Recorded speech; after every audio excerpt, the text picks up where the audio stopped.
अगले ही दिन बशीर पीर नवाज साहब के आस्थाने पर चला गया। रश था। बारी आने पर वो अंदर जाने लगा तो दरवाजे के पास बैठे शख्स ने उसे रोक लिया। कितनी फीस है? जनाब सिर्फ 200 रुपये, और काम ना होने की सूरत में आपको 500 रुपये वापस कर दिए जाएंगे, मगर काम नाजायज़ नहीं होना चाहिए। बशीर ने 200 रुपये दिए और अंदर चला गया। अंदर एक सफ़ेद दाढ़ी वाला शख्स सर पर इमामा बांधे तावीज़ लिख रहा था। उस शख्स ने चेहरा ऊपर उठाया और बशीर खान को देखकर ठिठक गया। बशीर खान से पीर साहब का चौंकना छुपा नहीं रहा। पीर साहब की जुल्फ़ें काली और लंबी थीं जो इमामे से बाहर निकली हुई थीं। मुंह पर लंबी सफ़ेद दाढ़ी थी।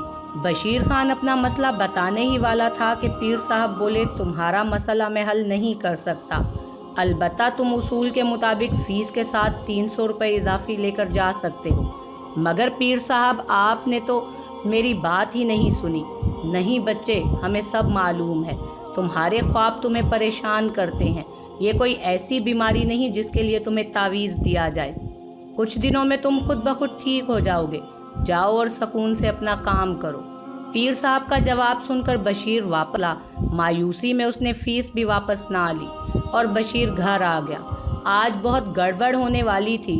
नागेश बाबा ने सकीना की तरफ देखते हुए कहा। सकीना रोज़ाना नागेश बाबा का चक्कर लगाती थी और बाबा को अपने अमल की रिपोर्ट देती थी। कैसी गड़बड़ बाबा? उस बशीर खान को शक पड़ गया था कि ये ख्वाब उसे दिखाई ही नहीं देते, बल्कि वो सचमुच ऐसा करता है। वो पीर नवाज के पास गया था, मगर वहाँ उसकी दाल नहीं गली। मगर पीर नवाज तो बहुत पहुँचे हुए पीर हैं, उन्होंने कुछ तो किया होगा। बशीर के लिए अब हमें अगले मंगल ऐसा इंतज़ाम करना होगा कि ये ख्वाब वाला सिलसिला उसके साथ ना हो, वरना वो फिर किसी पीर फ़कीर के पास जाएगा। हो सकता है वो पीर वाकई पहुंचा हुआ हो और वो हमारे अमल में रुकावट ना डाल दे। नहीं बाबा, ऐसा नहीं हो सकता, बाकी अमल मैं खुद ही कर लूँगी। फिर तुम बेवकूफ़ों वाली बात कर रही हो। अब वो अमल शुरू हो चुका है और उसी को ख़त्म करना होगा जिसने ये अमल शुरू किया है। अब उसकी रूह नहीं, बल्कि अब अगले मंगल वो खुद आएगा और सुबह उसे याद भी ना होगा कि रात को वो किसी कब्रिस्तान में गया था। नागेश के होंठों पर एक गंदी मुस्कुराहट आई और फिर उन दोनों ने बेतकल्लुफ़ी की सारी हदें पार कर दी। दूसरे दिन मंगल की सुबह थी। बशीर खान खुश था कि हर मंगल उसे जो ख्वाब आता था, उस रात उसे वो ख्वाब नहीं आया था। लेकिन उसकी सारी खुशी चंद ही लम्हों में काफूर हो गई जब उसकी नज़र अपने हाथों और कपड़ों पर पड़ी। उसके हाथ और कपड़े मिट्टी में लिथड़े हुए थे और हाथों से काफूर जैसी खुशबू आ रही थी। वो बहुत ज़्यादा खौफज़दा हो गया। यकीनन अब तक जो होता आ रहा था वो ख्वाब नहीं, हकीकत था। कोई शैतानी ताकत है जो उसे ऐसे घिनौने काम करवा रही है। इन्हीं सोचों में गर्क बशीर नहाने चला गया। नहा धोकर तैयार हुआ और ड्यूटी पर चला गया। दूसरी तरफ सास अपनी बहू के रवैये से परेशान थी। सकीना हर मंगल रात घर बहुत देर से आती थी और हर बार उसके हाथ में शॉपिंग बैग होता था। सास ने इस बार पक्का इरादा कर लिया था कि वो इस मामले की जांच पड़ताल करेगी और पता लगवाएगी कि वो आखिर जाती कहाँ है। उसका बेटा इश्तियाक काम के सिलसिले में मुल्क से बाहर गया हुआ था। शाम होते ही सास डाइनिंग हॉल में आ गई। मगरिब की अजान होते ही नमाज अदा करने लगी। सास को यकीन था कि बहू 20 मिनट तक ऊपर से अपने कमरे से नीचे नहीं आएगी, मगर सकीना तो जैसे मौके का इंतज़ार ही कर रही थी। सास नमाज पढ़कर फारिग हुई तो सकीना घर से जा चुकी थी। सास ने अब सकीना की वापसी का इंतज़ार शुरू कर दिया। रात 12 बजे के करीब रात को सकीना वापस आई। सास अपने कमरे की खिड़की से अंदर आते हुए उसे देख रही थी। जब सकीना अपने कमरे में चली गई तो सास उठी और सकीना के कमरे की तरफ बढ़ी। दरवाज़ा अंदर से बंद था। सास ने दरवाजे पर लगे सुराख से आंख लगाई तो अंदर का मंजर देखकर अपने आप पर काबू ना पा सकी। सास की आंखों ने जो देखा उस पर यकीन ही नहीं हो रहा था उसे। सकीना किसी बच्चे का हाथ पकड़े बड़ी रग़बत से चबा रही थी। दरवाज़ा खोलो बहू। सकीना ने दरवाज़ा खोला। क्या बात है अम्मा, आपने इतना शोर क्यों मचा रखा है? सकीना, मुझे मालूम हो गया है कि तू औरत नहीं डाइन है। मैं अपने बेटे इश्तियाक को एक डाइन के साथ हरगिज़ नहीं रहने दूंगी। जैसे ही इश्तियाक आता है मैं तुम्हारा फैसला करवाती हूँ। सास का चेहरा तो गुस्से से सुर्ख हो रहा था।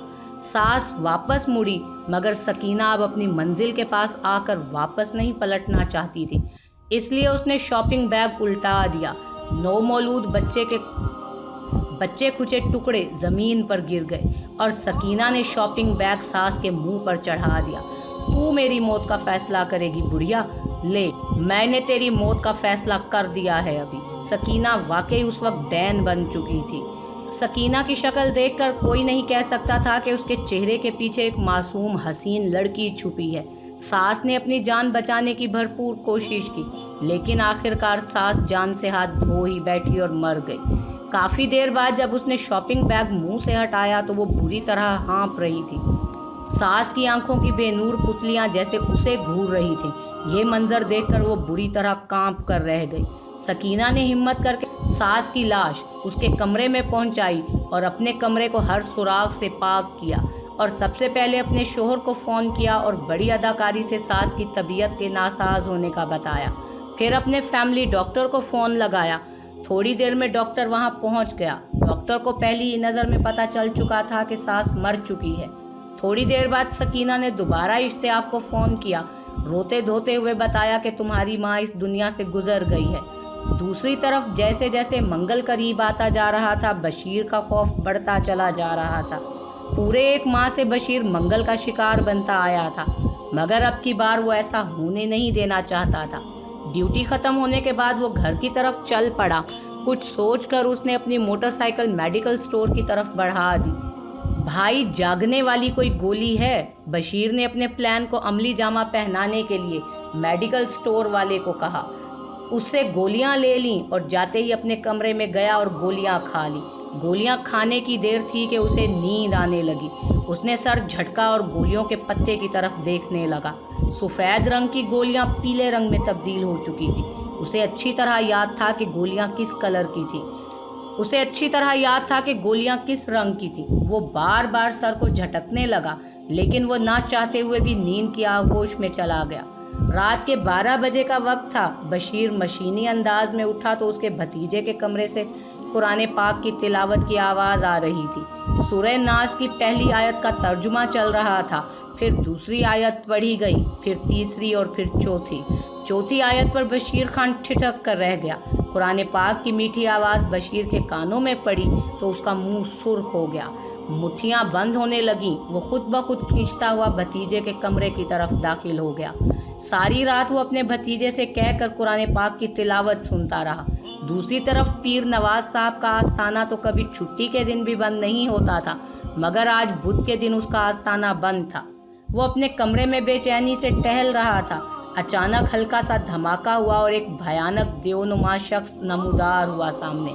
कहाँ मर गया था तू, और काम पूरा क्यों नहीं किया? आपको मालूम है कि मैं रूहानी चीज़ों से दूर रहता हूँ। उसे मैं लाने ही वाला था कि कुछ नामालूम अल्फाज मुझे झुलसाने लगे और मैं वहाँ से भाग आया। मैं बार बार वहाँ जाने की कोशिश करता रहा और बार बार वो मानूस सी आवाज़ मेरे बदन में चिंगारियाँ छोड़ जाती। रात वो उस कमरे से निकला ही नहीं तो मैं क्या करता? दफ़ा हो जाए यहाँ से, किसी काम का नहीं तू, पीर नवाज ने धाड़ते हुए कहा। उसके जाते ही पीर नवाज तहखाने में चला गया। तहखाने में जगह जगह बुत पड़े थे। पीर नवाज उनके कदमों में गिर पड़ा। मेरी ज़िंदगी अब तेरे हाथ में है माता। वो अमल किसी वजह से अधूरा रह गया है और अब मेरी ज़िंदगी ख़तरे में है, मुझे बचा लें। पीर नवाज गिड़गिड़ाने लगा, मगर उसे नहीं पता था कि काली ताकतें वक्त पड़ने पर अपना साथ छोड़ देती हैं। वो तो फिर इंसान था। यकायक एक तरफ से नीले रंग का खोलता हुआ लावा निकला और पीर नवाज के नाक और कान से निकलता हुआ उसके सारे जिस्म में सिरायत कर गया। उसके जिस्म से नीले रंग के आबले फूटने लगे। वो कपड़ों को फाड़ता हुआ तहखाने से बाहर निकल आया। दर्द की शिद्दत से उसके मुंह से दिल दहला देने वाली चीखें निकल रही। बशीर खान, मैं तुझे छोड़ूंगा नहीं। ये तूने अच्छा नहीं किया। तू पल पल मौत के लिए तड़पेगा और तुझे मौत भी नहीं आएगी। पीर नवाज दांत पीसते हुए बुड़बुड़ा रहा था। उसने अपने मुलाजिम से कहकर एक रजिस्टर मंगवाया। उस रजिस्टर में बशीर खान और उसके अहले खाना के नाम लिखे, उसके भाई भतीजों के नाम लिखे। उन नामों पर कुछ पढ़ता रहा। उसने मुलाजिम से कहकर सहन में आग जलवाई और बशीर खान और उसके अहले खाना के नाम की पर्चियां आग में फेंकने ही वाला था कि उसके सामने एक झमाका सा हुआ और एक फकीर हाथ में छड़ी पकड़े नमूदार हुआ। फकीर बोला, अब भी वक्त है, अपने करतूतों से बाज आ जा, शायद तुझे मुआफ़ी मिल जाए। पीर नवाज गुस्से से बोला कि तू किधर से आया है ढोंगी, दफ़ा हो जा यहाँ से। नवाज, अब मुझे अपना काम करने दे, तूने बहुत गुनाह कमाए हैं, मगर हर इंसान पर तौबा का दरवाज़ा खुला रहता है। तू उन मासूमों को उनके हाल पर छोड़ दे और इस आग को बुझा दे ताकि तू खुद इस आग से बच सके। बाबा, अपनी बकवास बंद कर और दफ़ा हो जा यहाँ से। बाबा, मेरा कोई अल्लाह नहीं है, नाउज़ बिल्ला, नाउज़ बिल्ला। ये कहते ही पीर नवाज ने पर्चियाँ आग में फेंकना शुरू कर दी और पास पड़ी ईंट उठाई और फ़कीर को दे मारी। ईंट फ़कीर के जिस्म से ऐसे गुजर गई जैसे वो हवा का बना हुआ हो। पीर नवाज अब जितनी देर धूप में खड़ा रहता वो नीले आबले पीर नवाज के जिस्म से फूटना बंद हो जाते। वो काली ताकतें जो कभी पीर नवाज का हथियार होती थी आज उसके खिलाफ हो चुकी थी। सूरज की पीली रोशनी पीर नवाज को काली ताकतों से महफूज रखे हुए थी। जैसे ही सूरज डूबा वो आस्थाने से निकला और गली में सूरज की ढलती हुई धूप में दौड़ने लगा। मौत के खौफ ने उसकी तमाम हिस्सियात तर्क कर दी थी। साए लंबे होते गए और सूरज डूबता चला गया। लाहौर शहर और बसंत पर पतंगों से आसमान रंगीन था। दूसरी तरफ बशीर खान और उसके बच्चे और भतीजे पतंगे उड़ाने में मसरूफ थे कि अचानक उसके भतीजे को एक कटी पतंग डोर समेत जाती दिखाई दी। वो पतंग को पकड़ने के लिए भागा। जैसे ही उसने डोर पकड़ी उसे ऐसे लगा जैसे कोई करंट उसके जिस्म में दाखिल हो गया और वो नीचे गिर गया। सब उसकी तरफ दौड़े। उसके मुंह और नाक और कानों से खून जारी हो गया। उसे उठाया गया और अस्पताल पहुंचा दिया गया। दूसरी तरफ सकीना जब से नागेश बाबा के पास से आई थी बहुत परेशान थी। हर मंगल उसका अमल पूरा हुआ करता था, लेकिन इस मंगल बशीर खान बच्चा लेकर उसके पास ना आया। और जहां वो परेशान थी तो दूसरी तरफ नागेश बाबा का हाल भी बुरा था। उसने 2 दिन से नागेश के फ्लैट के 10 चक्कर लगाए थे, मगर हर बार उसे नागेश वहां ना मिलता।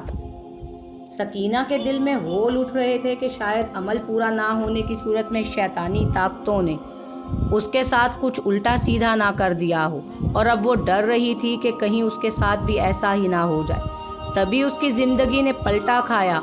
शुरुआत एक उल्टी से हुई। इश्तियाक माँ की वफ़ात के बाद बाहर नहीं गया था। वो सकीना को लेकर डॉक्टर के पास गया तो डॉक्टर ने सकीना को माँ बनने की खुशखबरी सुनाई। इश्तियाक की तो खुशी की इंतहा न थी।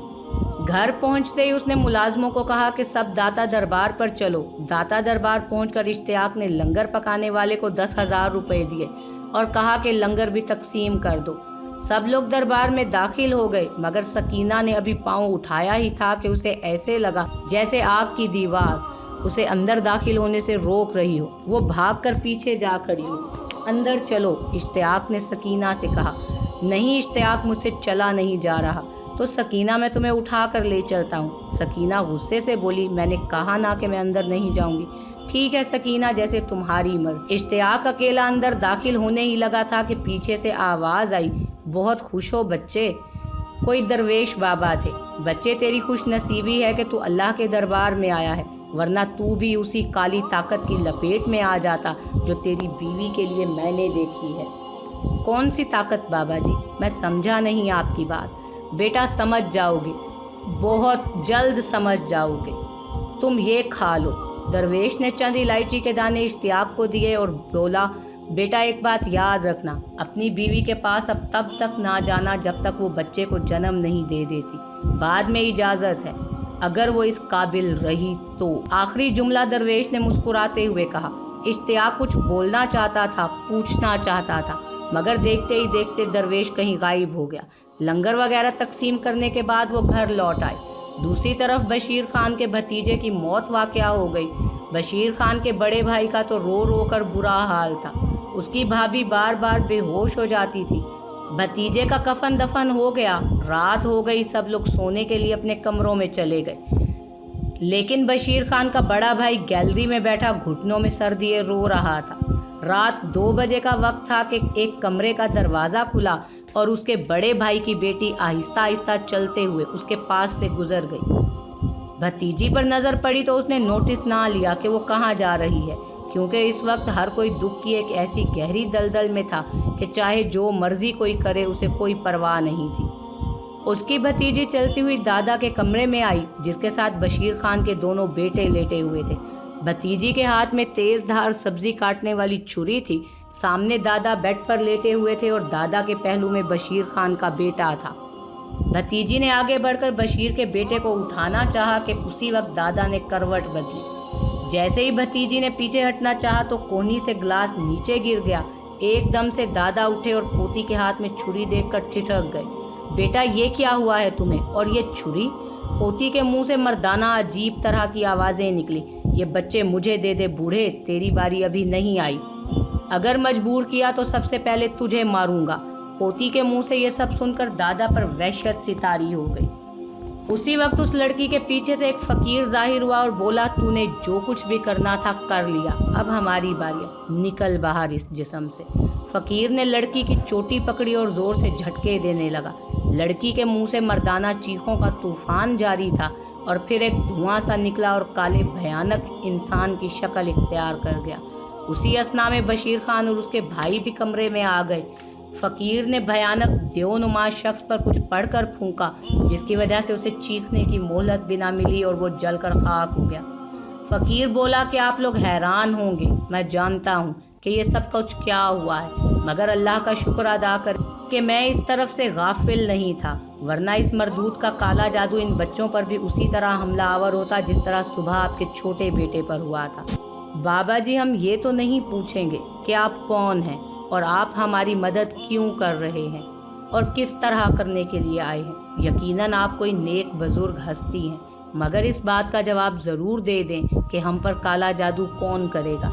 हमारा तो कोई ऐसा दुश्मन भी नहीं है। बच्चे, इस बात का जवाब तुम्हें बशीर खान बेहतर तरीके से दे सकता है। फ़कीर ने मुस्कुराते हुए बशीर खान की तरफ देखा। मैं? हाँ बशीर, तुम। याद करो कब्रिस्तान में जब तुमने एक औरत को गंदे अमल से रोका था, मना किया था, वही नेकी तुम्हारे गले पड़ गई। सुबह का हादसा जो तुम्हारे भतीजे की जान ले गया, वो भी उसी जादू की पैदावार था। मगर जुल्म ख्वाह कितना ही क्यों ना हो, अल्लाह की लाठी बेआवाज़ होती है, जब पड़ती है तो अच्छे अच्छों के पत्ते पानी हो जाते हैं। बाबा जी, तो क्या जो ख्वाब मुझे आ रहे थे वो हकीकत थे?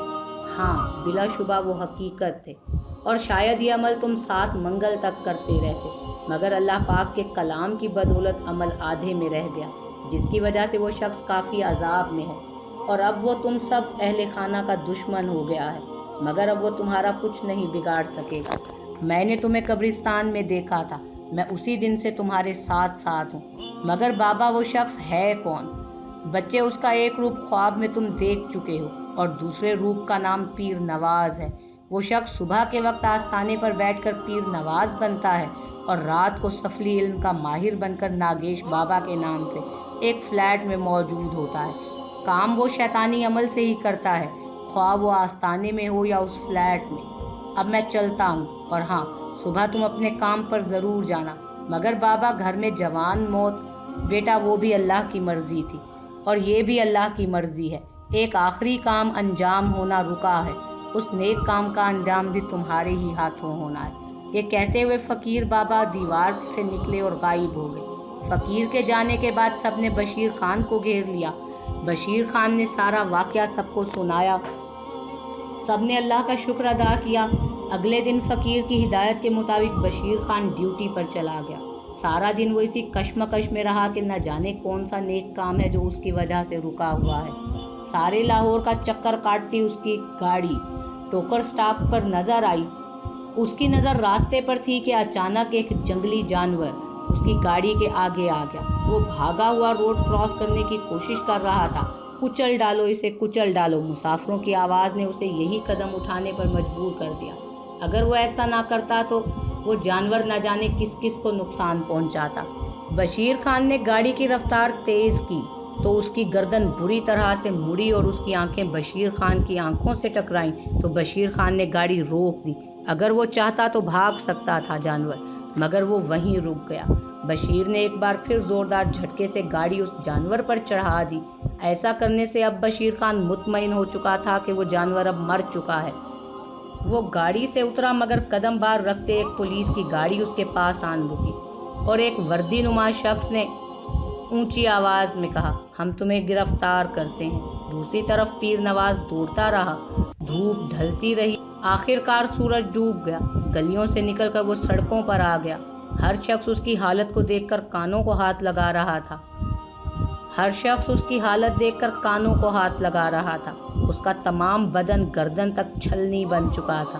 نیلے مواد نے اس کے چہرے کو نہیں چھیڑا تھا، اس کے منہ سے چیخوں کا طوفان اب بھی جاری تھا۔ کوشش کے باوجود وہ چیخوں پر قابو نہیں پا سک رہا تھا۔ اسی وجہ سے ارد گرد کے لوگ اسے دیکھ کر توبہ توبہ کر رہے تھے۔ اسے کسی چیز کا ہوش نہیں تھا، نکلی داڑھی اکھڑ کر جھول رہی تھی۔ وہ تو بس دھوپ کی تلاش میں دوڑا چلا جا رہا تھا۔ پھر کلمہ چوک کے پاس آ کر اس کی قوت برداشت جواب دے گئی۔ وہ گر پڑا، گرتے ہی بے ہوش ہو گیا۔ نہ جانے کتنی دیر وہ بے ہوش رہا۔ دھوپ کی حدت محسوس ہوتے ہی اس نے آنکھیں کھول دی۔ سورج سر پر تھا، مگر وہ جانتا تھا کہ سورج نے سدا سر پر نہیں رہنا، اس لیے وہ اٹھا اور اپنی حفاظت کی تدابیر سوچنے لگا۔ اس کی چال میں اب لڑکھڑاہٹ تھی، کوئی تدبیر اس کے ذہن میں نہیں آ رہی تھی۔ آخر کار سورج ڈھلنے کا وقت آ گیا۔ اس نے افق کی طرف دوڑنا شروع کر دیا۔ ٹوکر سٹاپ پر پہنچا تو روڈ کراس کرتے ہوئے اسے ایک گاڑی اپنی طرف آتی دکھائی دی۔ گاڑی کے ڈرائیور کو دیکھ کر وہ ہکا بکا رہ گیا۔